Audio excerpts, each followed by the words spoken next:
I walked into the AD to request another Patek Philippe, but I walked out with a new Rolex Submariner. How did this happen? I'll go over the full story, and I'll reveal some of the Rolex secrets that I learned from the AD.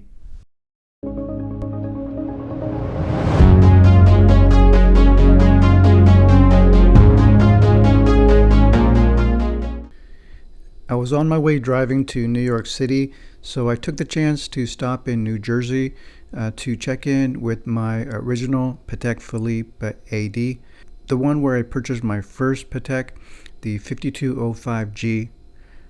I did not make an appointment beforehand, but I sent an email the day before, which was Sunday, to let them know I was coming.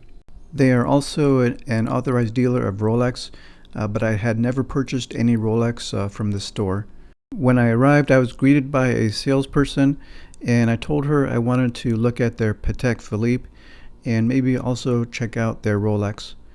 She wanted to start out with Rolex first and took me over to that section, and I asked to be put on the list for the 124060 Submariner, and she took down my information and put me down on the wish list.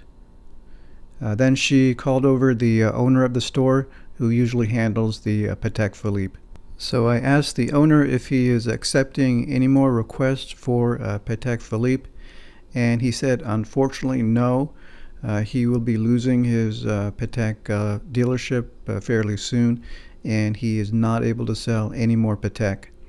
Apparently they are consolidating their stores and cutting down their stores by 30% across the country. This was a savage blow to me because I wanted to expand my Patek Philippe collection, and I had already gotten started with this AD. So I asked him, is he still going to be carrying Rolex? And he said yes. What was I interested in? And I said I put my name down for a Submariner. He looked at me strangely for a second, and I became worried, and I said I already have an old Submariner date, but I'm interested in a new one. And he said maybe he has one in the back. So he pulled one out of the back and offered it to me right away, and I said yes, of course. And he proceeded to have the bracelet sized to me and remove the stickers and had the salesperson complete the purchase. And this was all within a few minutes within entering the store. No small talk, no schmoozing. He was just straight business and got right to the point. This was on a Monday morning, and I didn't ask how long it was there in the back, but apparently it must have survived the whole weekend without him offering it to anyone else. And the whole visit, I think, only took 20 minutes in total. They had about 4 display models of Patek Philippe which were not for sale. They have a new system for sizing the bracelet for Rolex. They measure the circumference of the wrist and enter it into an app on the iPhone, and it tells them how many links to remove. It's still in its trial phase, so it's being tested out. I usually don't linger on the unboxing. It's interesting to me and fun, but probably not interesting to most people. But I wanted to point out a couple new things that came in the box. The service card is the same, and you can see the date is July 31st, 2023. And the front of the service card is exactly the same. But something new on the back, the service information is different. It's very different. Now it's just a 2-page leaflet instead. Before it was a multi-page booklet. So this now contains the service information for Rolex. This is new to me. I don't know how long they've had this. If anyone can confirm in the comments, when did they switch over to the leaflet for the service information? But the booklet for the instructions of the watch looks to be about the same.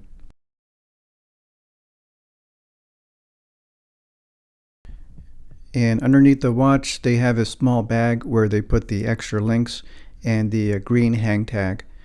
I had 2 links removed, and I'll try that out over the next few days to see how it fits, but I may end up removing 1 more link. But now they do not include that white hang tag, and they do not include any of those white stickers with the serial number and the model number. And I also did not get the white box sleeve. I think that was just something he overlooked, and I didn't press my luck and ask for that. I didn't want to be looking like I was too picky about it. And the watch itself is so beautiful, classic Rolex, and an iconic look for a diver watch. I've had the Submariner date 5-digit version since 2005, and I still love it, but it's not as robust as the modern ceramic versions. And I've had the SD43 for about 4 years, but it's just too big for me to wear in the summer. I only feel like I can wear it in the fall or winter with a thick sweater or a coat. The Submariner is a more manageable size for my small wrist. I did briefly have the 114060, but I felt that the lugs were too thick for the watch and not proportional, and made the watch look too big on my wrist.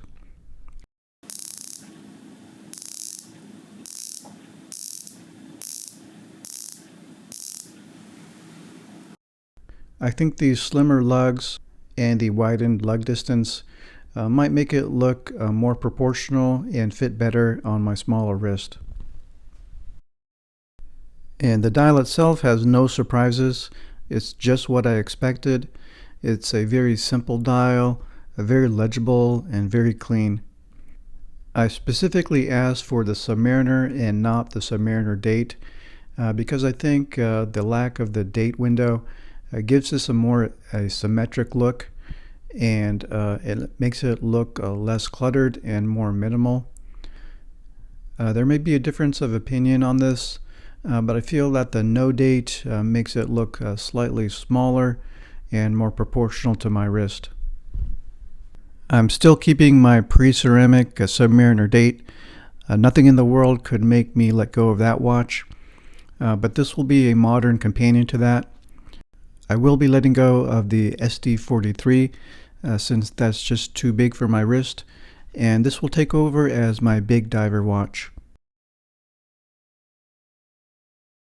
Later in the day, I went on to visit another Patek AD, but they also carried Rolex, so I might as well visit their Rolex section.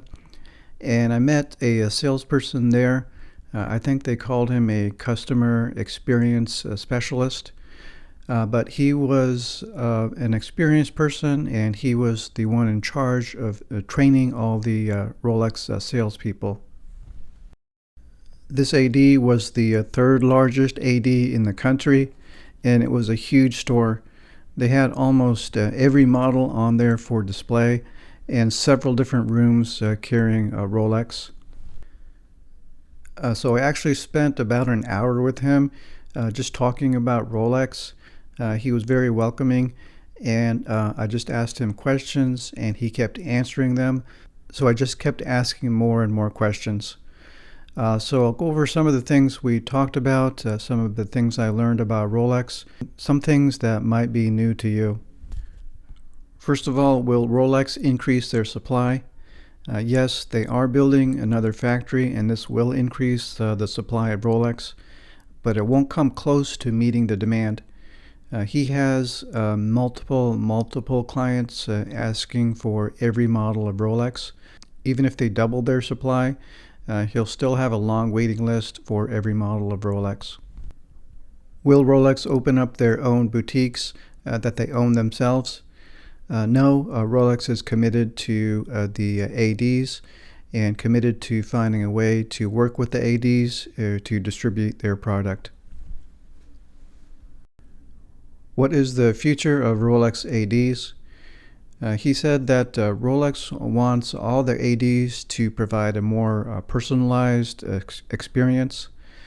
So he spent a long time with me talking about Rolex, going over their different models, going over the Rolex Foundation, the Hans Wilsdorf Foundation, and talking about all that they do to contribute to sports and arts and science.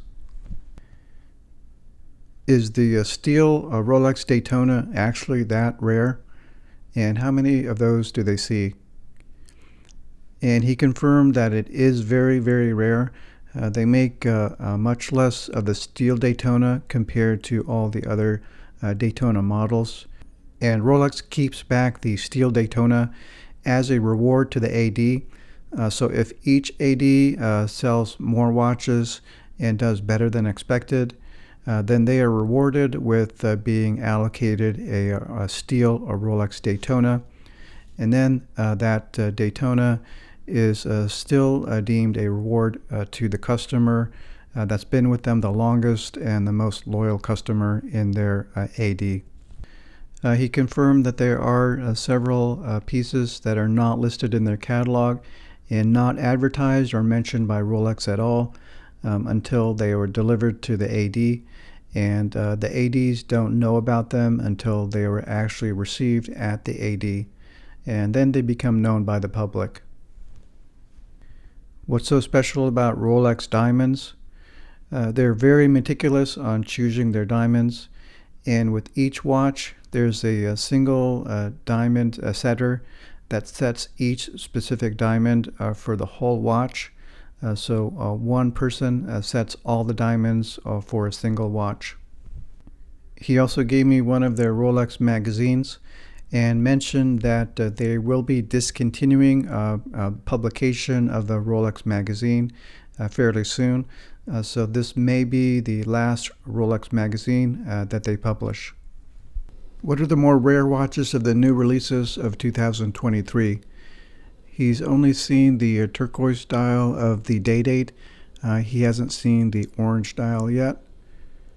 And he's only seen one of the white gold Daytona Le Mans edition, and he said that looks amazing in person. What are the more popular releases of 2023?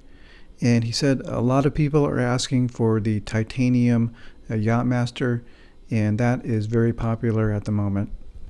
And you'll never see the puzzle dial in the AD. He's had dozens and dozens of people asking for that, and they'll all be sold before they hit the AD display cases. And he has not seen any one of those come in yet. What are my thoughts on the current Rolex situation? I did put my name down for the left-handed green GMT since I was there anyway, and he was so welcoming to me, and he said it was no problem for me to be on the list. But that might be my last Rolex purchase since I'm moving on to Patek Philippe. But I would say summer is always slow for Rolex, and the gray market prices always come down in the summer. But I think they're going to go back up in the fall and winter, closer to Christmas. So this is the best time to visit the AD and put your name down on the list. You've heard of all the stories about people getting their Submariner or Submariner date. So I think the supply of the Submariners are actually good right now. So it doesn't hurt to put your name down on the list. But always speak to the owner or the most senior person in the store. If I would have stopped at the junior salesperson, I would not have gotten this Submariner as a walk-in client unless I waited to speak with the owner directly. The junior salespeople do not have the authority to release watches, even if they're sitting in the back, and only the owner has the complete authority to release any watch that's in the back. Next week are more videos on my hunt for my next Patek. Let me know in the comments if I should stop with my Rolex collection right here and continue on with my Patek collection, or keep doing both of them at the same time.